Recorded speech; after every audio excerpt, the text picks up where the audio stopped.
নমস্কাৰ।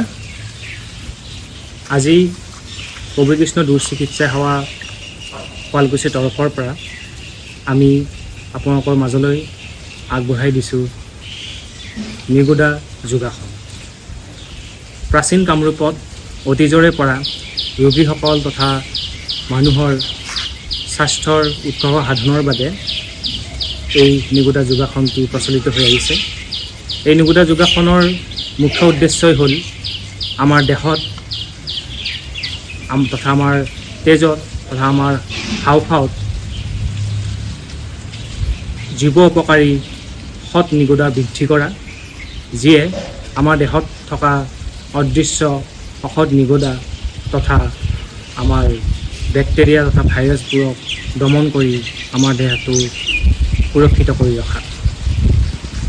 এই নিগুদা যোগাসনৰ তিনিটা ভাগ আছে। প্ৰথম ভাগটি হৈছে কুম্ভক আসন, দ্বিতীয় পৰ্যায়টি হৈছে কামৰূপী শৱাসন আৰু তৃতীয় পৰ্যায়টি হৈছে সপ্তমণ্ডল পাদ বা পূজাসন। এতিয়া পোনপ্ৰথমেই আমি আপোনালোকৰ সন্মুখত উপস্থাপন কৰিবলৈ ওলাইছোঁ কুম্ভক আসন। কুম্ভক আসনটিৰ নিয়ম হৈছে, কুম্ভক আসনটি কৰাৰ বাবে আমি পোনপ্ৰথমেই দেহ তথা আমাৰ মনটিক সুস্থিৰ কৰি তোলাৰ বাবে তথা স্থবিৰ কৰি তোলাৰ বাবে, শান্ত কৰি তোলাৰ বাবে আমি পোনপ্ৰথমেই 3বাৰ ওমকাৰ কৰিম। ওমকাৰ কৰাৰ পৰৱৰ্তী সময়ত আমি দীঘলকৈ শ্বাস প্ৰশ্বাস ল'ম। দীঘলকৈ উশাহটো টানি আৰু উশাহটো এৰি দিম। এনেকৈ 7 বাৰ আমি দীঘলকৈ শ্বাস প্ৰশ্বাস ল'ম। 7 বাৰ দীঘলকৈ শ্বাস প্ৰশ্বাস লোৱাৰ অন্তত আমি 8 নম্বৰ বাৰ উশাহটি দীঘলকৈ টানিম আৰু যিমান সময় পাৰোঁ উশাহটি ধৰি ৰাখিম। আহক আমি আৰম্ভ কৰোঁ কুম্ভক আসন। আৰম্ভ কৰিম ওমকাৰেৰে।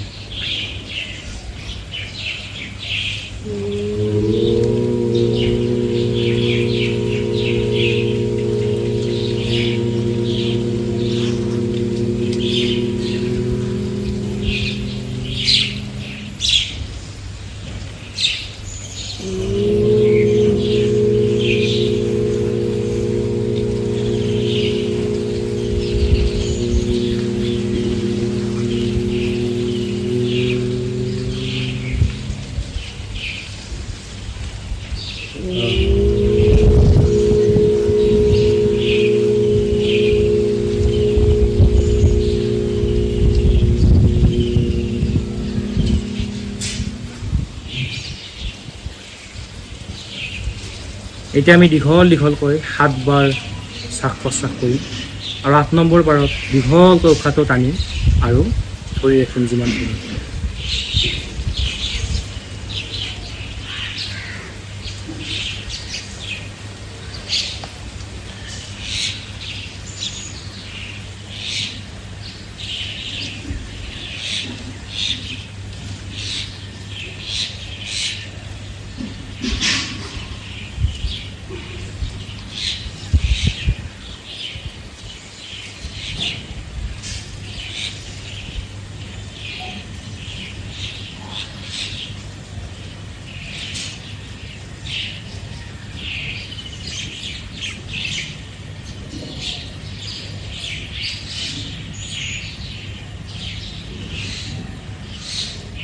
সাত বাৰ দীঘলকৈ উশাহ নিশাহ লোৱাৰ অন্তত 8 নম্বৰ বাৰ আমি উশাহটো দীঘলকৈ টানি ল'ম।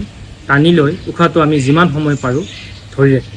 উশাহটো ধৰি ৰখাৰ সময়ত আমি পাৰিলে আমাৰ থিতুৰিটো এনেকৈ গলত লগোৱাৰ চেষ্টা কৰিব লাগে।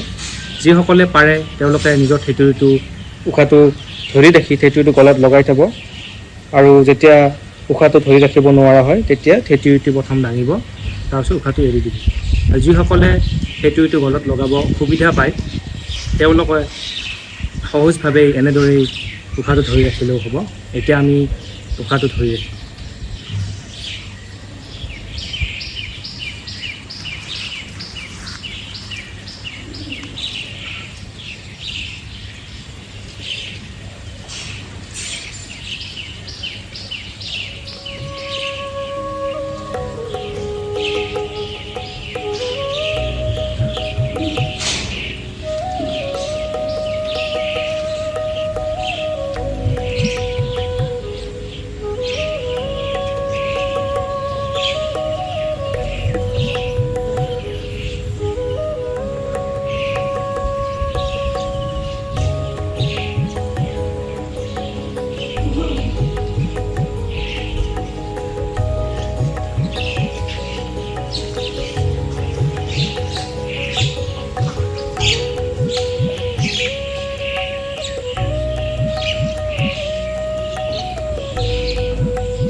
আপোনালোকে নিজৰ সুবিধা অনুযায়ী উশাহটো ধৰি ৰখাৰ চেষ্টা কৰিব। কুম্ভকাসন কৰিলে হাওঁফাওঁত অক্সিজেনৰ মাত্ৰা বাঢ়ে, তাৰ লগতে আমাৰ দেশত হাওঁফাওঁত কাৰ্বন ডাই অক্সাইড তথা নাইট্ৰিক অক্সাইডৰ মাত্ৰা বাঢ়ে, যিয়ে আমাৰ দেহৰ ভাইৰাছ তথা বেক্টেৰিয়াসমূহক নিধন কৰিব পাৰে।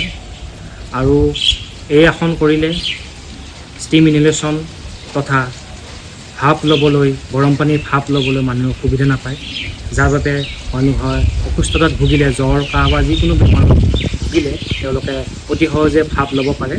আৰু ইয়াৰ জৰিয়তে আমাৰ হাওঁফাওঁ তথা দেহ তথা আমাৰ উশাহ ধৰি ৰখা অক্সিজেনৰ মাত্ৰা বৃদ্ধি পোৱাত সহায় কৰে।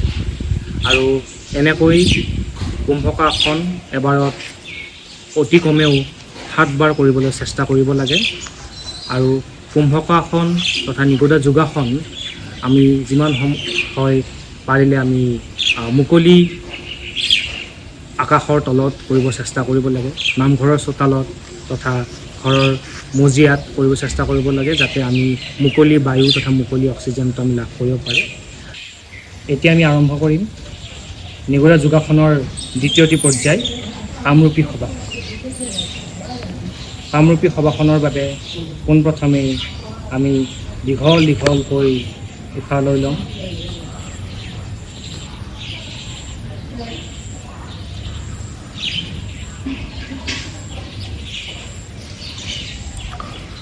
আমি দীঘলকৈ পাৰিলে 7 বাৰ উশাহ ল'ম মুকলি পৰিৱেশৰ তলত।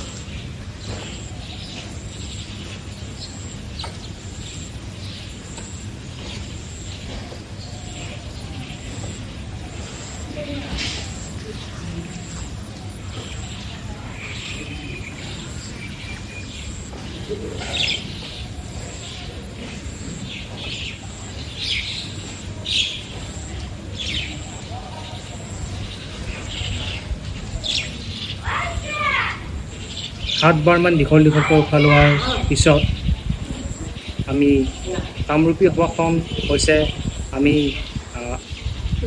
শুই দিব লাগে, বুকুখন তলৰ ফালে কৰি। তাৰ বাবে আমি পোনপ্ৰথমেই আপোনালোকে সোঁ হাতখনত দেহৰ ভিৰটো দিব। সোঁ হাতখনত দেহৰ ভিৰটো দি ভৰিখন ক্ৰমান্বয়ে আপোনালোকে মেলি দিব, লাহে লাহে কৰিব।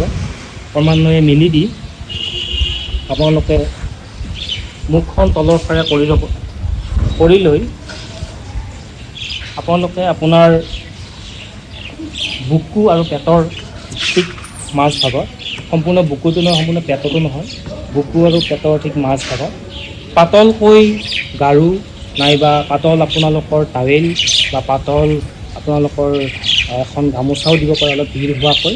বেছি ডাঙৰ গাৰু বা বেছি ডাঙৰ কাপোৰো, বেছি মানে ওখ কাপোৰ আপোনালোকে নিদিব। আৰু যিসকলে তলত গাৰুটো দিব অসুবিধা পায় তেওঁলোকে গাৰুটো নিদিয়াকৈও এই আসনটো কৰিব পাৰে। তো প্ৰথমে এনেকৈ দি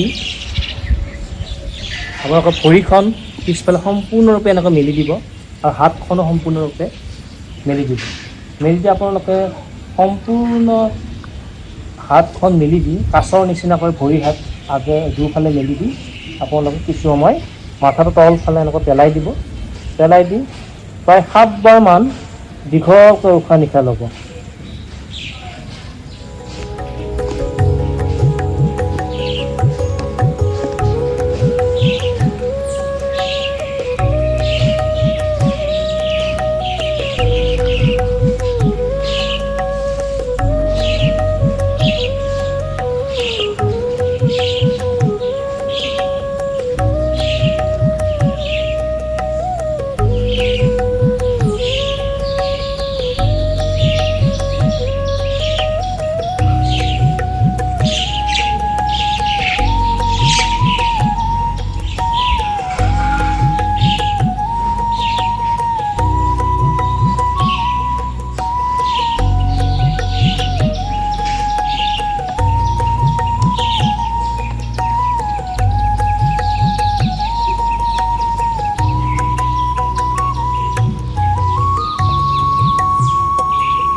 আপোনালোকে 7বাৰমান দীঘল দীঘল উশাহ নিশাহ লোৱাৰ অন্তত আপোনালোকে মুখখন এনেকৈ ৰাখিব সম্পূৰ্ণ আসনটো কৰাৰ সময়ত দীঘলকৈ 7বাৰমান উশাহ নিশাহ লোৱাৰ অন্তত আপোনালোকৰ সুবিধা অনুযায়ী আপোনালোকে ঠিক যিটো ধৰণে আপোনালোকে তলৰ ফালে শুইছিলে ঠিক একেধৰণে আপোনালোকে উঠিব।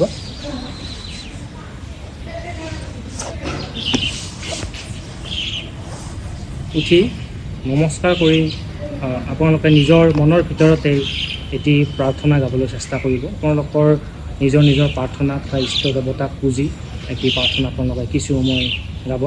প্ৰায় 1 মিনিটমান সময় আপোনালোকে প্ৰাৰ্থনাটো গাই থাকিব নিজৰ মনৰ ভিতৰতে।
আপোনালোকে এই প্ৰাৰ্থনাটি নিজৰ মনৰ ভিতৰতো গাব পাৰে অথবা আপোনালোকে শব্দ উলিয়াইও প্ৰাৰ্থনাটো নিজৰ গাব পাৰে নিজৰ ইষ্ট দেৱতাৰ কাৰণে নিজৰ মনৰ শান্তিৰ বাবে। এয়ে হৈছে কামৰূপী শৱাসন। কামৰূপী শৱাসনৰ মূল উপকাৰিতা হৈছে আমাৰ শ্বাস প্ৰশ্বাসজনিত ৰোগ তথা উশাহ নিশাহ লোৱাত কষ্ট হ'লে এই কামৰূপী শৱাসনটি কৰা হয়। এই কামৰূপী শৱাসনটিৰ এই আসনটি তথা এই যিটো ধৰণে আমি কামৰূপী শৱাসনটো কৰিলোঁ চিকিৎসা বিজ্ঞানত ভাৰততেই হওক অথবা বিভিন্ন দেশত চিকিৎসকসকলে এইটোক প্ৰন পজিশ্যন বুলি কোৱা হয় আৰু প্ৰন পজিশ্যনটো বিভিন্ন ৰোগীক চিকিৎসকসকলে কৰিবলৈ পৰামৰ্শ দিয়ে আৰু ইয়াৰ উদ্দেশ্য এটাই যে যিসকল ৰোগীয়ে উশাহ নিশাহ লোৱাত অসুবিধা পায় তথা হাওঁফাওঁৰ অসুখত ভোগে তেওঁলোকক এই আসনটো কৰিলে উশাহ নিশাহৰ সমস্যাটো বহু পৰিমাণে লাঘৱ হয় আৰু তেওঁলোকৰ দেহত অক্সিজেনৰ মাত্ৰাও বৃদ্ধি পায়। আমি কবিকৃষ্ণ চিকিৎসা সেৱাৰ জৰিয়তেও COVID-19 মহামাৰীৰ সময়ত যিসকল ৰোগীয়ে যিসকল ৰোগীক আমি গৃহযত্ন সেৱা প্ৰদান কৰিছিলোঁ তেওঁলোকৰ বহুতকে আমি নিগুড়া যোগাসনটি কৰিবলৈ পৰামৰ্শ দিছিলোঁ তথা নিগুড়া যোগাসনটি তেওঁলোকৰ মাজত উপস্থাপন কৰিছিলোঁ আৰু তাৰ মাজত বহুতো ৰোগীয়ে উশাহ নিশাহ লোৱাত কষ্ট পাইছিল আৰু তেওঁলোকে এই বিশেষকৈ নিগুড়া যোগাসন আৰু বিশেষকৈ কামৰূপী শৱাসনটো কৰি উশাহ নিশাহ লোৱাৰ সমস্যাটি লাঘৱ হ'বলৈ তেওঁলোকৰ সম্ভৱপৰ হৈছে। আৰু এয়া কামৰূপী শৱাসনৰ পিছত আমি আগবাঢ়িম আমাৰ নিগুড়া যোগাসনৰ অন্তিমটো পৰ্যায় সপ্তমণ্ডল পাদ বা খোজাসন। এতিয়া আমি আগবাঢ়িম নিগুড়া যোগাসনৰ অন্তিমটো পৰ্যায়, সেয়া হৈছে সপ্তমণ্ডল পাদ বা খোজাসন। এই আসনটি আমি সপ্তমণ্ডল পাদ এইকাৰণে কোৱা হয় এই আসনটিত আমি নামঘৰৰ চোতাল বা ঘৰৰ মজিয়াতেই হওক বা ঘৰৰ চোতালতেই হওক আমি নাম গাই গীত গাই নাম গাই আৰু হাতেৰে নাম ধৰি 7বাৰ আমি প্ৰদক্ষিণ কৰিম আৰু সেইবাবে ইয়াক কোৱা হয় সপ্তমণ্ডল পাদ আৰু খোজাসন। আৰু খোজাসন কৰাৰ উদ্দেশ্য এইটোৱেই যে খোজ কাঢ়িলে তথা নাম গালে গীত গালে মানুহৰ মনত আনন্দ বৃদ্ধি হয় আৰু সেই আনন্দই হৈছে স্বাস্থ্যৰ সুস্বাস্থ্য তথা স্বাস্থ্যৰ উৎকৰ্ষ সাধনৰ এক অন্যতম উপাদান। এতিয়া আমি আৰম্ভ কৰিম আমি খোজাসন। তাৰ বাবে আমি এইখিনি ঠাইতেই 7 বাৰ আমি প্ৰদক্ষিণ কৰিম আৰু আমি লগতে নাম ধৰি ধৰি নাম ঘোষাৰ এটি পদ গাই গাই আমি নাম ধৰি যাম। মুক্তিত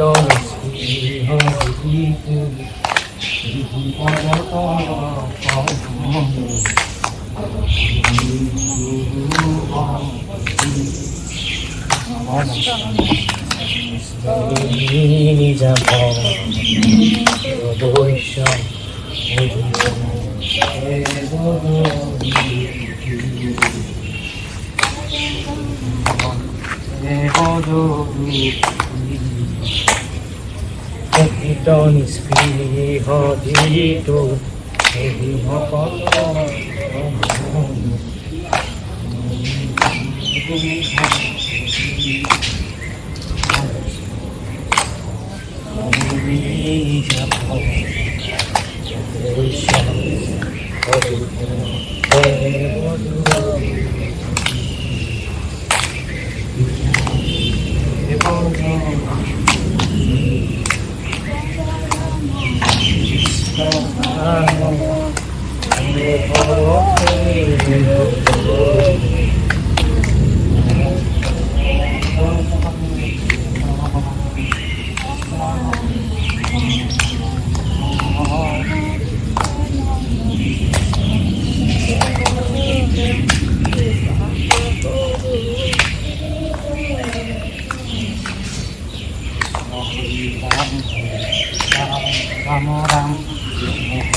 এনেকৈয়ে 7 বাৰ প্ৰদক্ষিণ কৰিব লাগে ঘূৰণীয়াকৈ, আৰু ইয়াকে কোৱা হয় সপ্তমণ্ডল পাদ বা খোজাসন। আৰু ইমানতে আমাৰ অন্ত পৰে আজি নিগোদা যোগাসনৰ আটাইকেইটি পৰ্যায়। আৰু নিগোদা যোগাসনৰ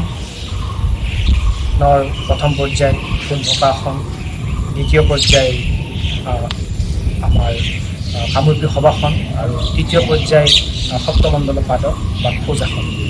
আৰু প্ৰথম পৰ্যায় কুম্ভকাসন, দীঘল দীঘলকৈ উশাহ লৈ শেষত ভালকৈ নিজে সহজভাৱে বহি লৈ দীঘল দীঘল উশাহ লৈ 7 বাৰ দীঘল দীঘলকৈ উশাহ লৈ 8 নম্বৰ বাৰ উশাহটো যিমান পাৰি টানি কিনে ধৰি ৰাখিব লাগে আৰু উশাহটো ধুনীয়াকৈ লাহে লাহে এৰি দিব লাগে।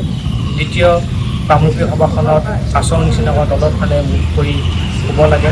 আচন নিচিনাকৈ নামঘৰত শৰণ হ'লে আৰু সম্ভৱ হ'লে বুকু আৰু পেটৰ মাজত এখন কাপোৰ পাতল গাৰু লগত বেছি শুব নালাগে।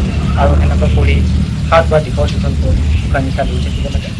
আৰু 3 নম্বৰ পৰ্যায়ত আমি সপ্তমণ্ডল পাদত আমি তথা খোজাসনত 7 বাৰ নাম ধৰি ধৰি 7 বাৰ প্ৰদক্ষিণ কৰিব লাগে। আৰু ইমানতেই এই 3টা পৰ্যায়ৰ জৰিয়তে নিগোদা যোগাসনটি সম্পূৰ্ণ হয়।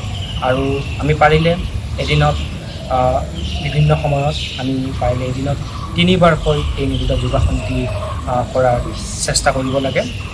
আৰু আজিৰ এই আমি কবিকৃষ্ণ দূৰ চিকিৎসা সেৱাৰ তৰফৰ পৰা যি যোগাসনটি আমি আৰম্ভ কৰিম, ইয়াৰ বিষয়ে আমাৰ